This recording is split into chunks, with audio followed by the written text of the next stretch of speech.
Hey friends, it's Kelly. Thanks for joining me. I am back with a new layout for the Cut Shop. For today's layout, I'm going to be using the Tree Farm cut file and the 'Tis the Season cut file. I'm going to start today's video with a Cricut Design Space tutorial. I already have both of the cut file images on the design screen, and I'm going to take a little time to slice out the individual images that I'm wanting to use.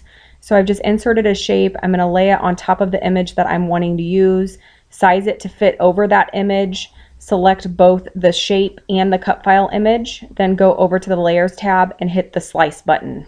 In just a moment, I'm going to repeat those same steps for the 'Tis the Season to Sparkle sentiment that is included in the 'Tis the Season cut file. Now, once I have the 'Tis the Season sliced out from the rest of the cut file image, I'm actually going to slice apart the words within that sentiment. My idea for this layout is to position the words within the tree, and I want the words to be centered. So when you look at the image, you can see that the words aren't exactly centered as they're going down the line. So I'm just going to section apart the words so that way I can position them how I need to fit within the tree. This will all make sense as soon as you see me start to put it all together. Okay, so now that I have all of this sliced apart, I need to change the tree to a solid image. So I'm going to move the words out of the way, and then I'm going to grab the tree image and I'm going to enlarge it just so it's easier to use the contour feature. So under the Layers tab, I'm going to go over and click the contour button, and you're going to see that it changes the tree to an outline. And then I'm going to click on all of those center images, and you're going to see them change to a slightly different color. And then when I click off of the tree image, you'll see that it is now a solid shape and that the openings no longer exist within the tree. Now I need to make the tree slightly wider so I can fit those words from that sentiment in the center of the tree. So to do that, I just clicked on the padlock on the bottom left-hand side of the cut file image and then use the arrow on the right-hand side just to make the tree wider. I'm going to change the words to a different color just so it's easier to see when I place them on top of the tree. And just a quick simple way to change the words all to the same color. Once you've changed one word, just go over to the Sync tab and then just drag the remaining words down to that color and it'll change all the words to the same color for you. Now I'm going to drag the words on top of the tree, and it takes me a little time to get them positioned exactly how I want. This is what I was talking about when I said that I wanted to center them going down the tree. By sectioning the words, it's easier for me to get them positioned exactly where I want them to be. Now I'm going to use the slice feature with this tree. My idea for this layout was to back this sentiment with pattern paper so it really pops off the page as I'm putting my layout together. So you have to keep in mind that you can only slice 2 images at one time. That's just the way that Cricut Design Space is set up. So because I had sectioned apart those words, I technically have 4 layers when you count the tree and then the 3 separate sentiments. So it takes me a little time because I have to do each section separately. So I'm just bringing it back over each time that I slice those images out to make sure that everything is positioned correctly. So as I'm looking at this image, because I had to stretch the tree to make the sentiment fit within the center of the tree, that star is looking a little wonky. It does not look proportional. So I am going to insert a star, and I'm actually going to slice the star that's on the cut file image from the top of the tree and just reconstruct the top of the tree to make it look a little bit more proportional. Once I have all of that cleaned up, I am going to insert a triangle and another star, and those are the images that I will use to recreate the top of the tree. Once the triangle is sized correctly, I will select the triangle and the cut file image, go over to the Layers tab and click the Weld button. That will weld the triangle to the cut file image and make it look like I had never removed the top part of the tree. I'm going to repeat that same process for the star on the top of the tree. I do bring over the original cut file image just to use it as a reference for how high the star should be on the point of the tree. Now that the star is welded onto the tree, I'm much happier with how the top part of the tree looks. I feel like it looks a lot more proportional. Next, I'll resize the image to 11 1/4 under the Edit tab. I'm going to delete all of the extras from the design screen, and then I am ready to send this image to the cutting mat.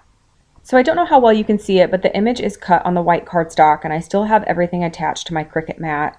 I want to apply some mixed media to the cut file image before I remove it from the mat. I just find it way easier to color in all the little pieces when everything is still adhered to the Cricut mat. I'm using a few different colors of the oil pastels, just trying to recreate this green that you see there on that pattern paper. So I'm just mixing and matching, just trying to find the right combination. I do bring in some Shimmers products, just trying to add a little bit more green to the paper. The Shimmers product that I use is the Don't Citron Me. It's just this really pretty green color. And I actually color this whole thing in, get it fairly close to how I want it, and then the whole thing tears when I remove it from my Cricut mat. This was a new mat and it was very, very sticky. I tried to season it before I used it, but it was still too sticky for how intricate the cut was from the cut file.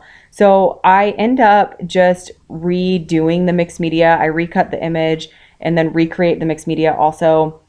In the second round of the mixed media, I do more of the packaging technique than the oil pastels. So the image that you'll see that I use for my layout may look a little bit different than the image you see me coloring in here, just because I did reapply the mixed media in a slightly different fashion. Now I also wanted to add a little bit of blue to that cut file image. There is a blue line that runs through that green pattern paper, and I'm also going to back the sentiment on this cut file with the blue pattern paper. So I grabbed the Jenny B Blue Vibes from Shimmers, and I'm going to add some of that to the cut file image. Now I'm pretty happy with how this has turned out. It's not an exact match to that pattern paper, but it's close enough. I'm going to bring in my heat tool just to dry the paper before I try to remove it from the cutting mat. Now that it's dry, I'm going to go ahead and try to remove this from my cutting mat, and you'll see that I have a little bit of trouble lifting the paper off the mat. Again, it had nothing to do with the cut file image. It was just that my mat was too sticky.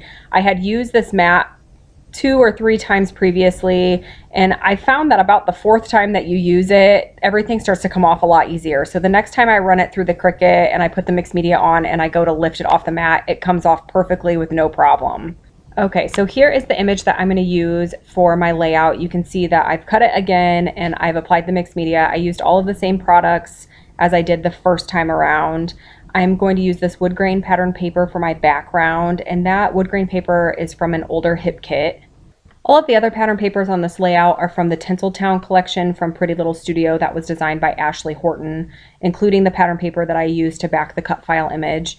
All of the embellishments that I use on the layout are also from that same collection. I've tucked a couple of the 6x6 papers back behind my photo. I've also used one of the frames. I've tucked it next to the photo and then added that Santa Claus die cut on top of the frame. I'm going to tuck a couple of the die cut houses on the right side of the tree. I like how the blue house on the right matches the blue frame on the left. I feel like it gives the layout some balance. I have a pretty horizontal design going, and I felt like the trunk on the tree was throwing off that line. So I just take my scissors and trim off the trunk of the tree. Now I'm going to bring in a trimmer just to make sure that everything is straight along the bottom edge of that Christmas tree. I toy with the idea of bringing in that second Santa Claus die cut. Since Aiden and I both have Santa hats on, I thought it might be kind of cute to have 2 Santas on the layout, but I decided against that. Next, I'm going to back the photo with some white cardstock and then also a layer of vellum. This photo was taken the day that we put our Christmas tree up. Aiden wears a Santa hat every year when we put the tree up. I just keep it right along with the Christmas decorations so I know he'll have it when we're ready to put the tree up. So my husband snapped this picture of us after the tree was all finished, and I love the way the tree looks behind us. It's lit up so bright, and you can see our Santa hats, and I just thought it was such a cute picture. I've already scrapbooked one photo from the day we put our tree up, but I just loved this photo, and I loved that cut file, and I just thought that it matched so well that I decided that I was going to scrapbook a second layout of this same event.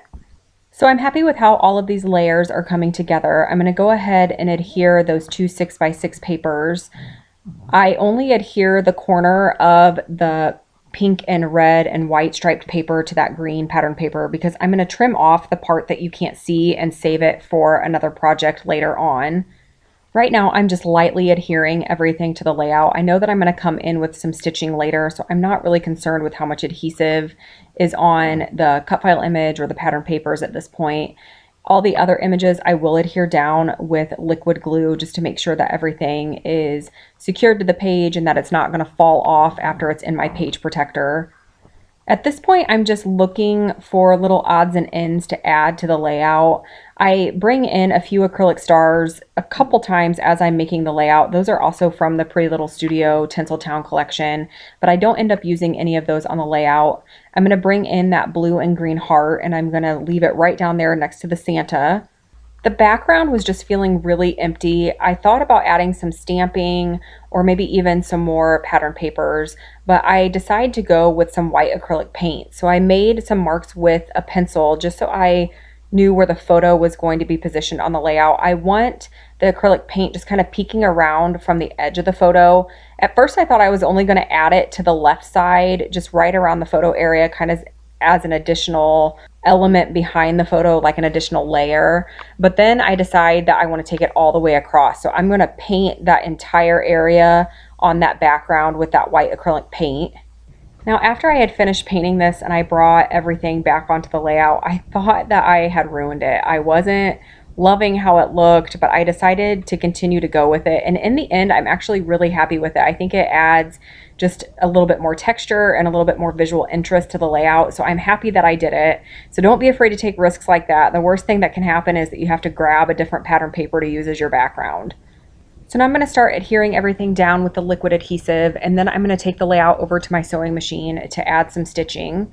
So here you can see the close-up of the stitching. I added a straight stitch around that blue house, and then I also stitched through the Christmas tree. I've added some enamel dots from My Mind's Eye, and then I also added some stitching along the top left corner of the photo mat.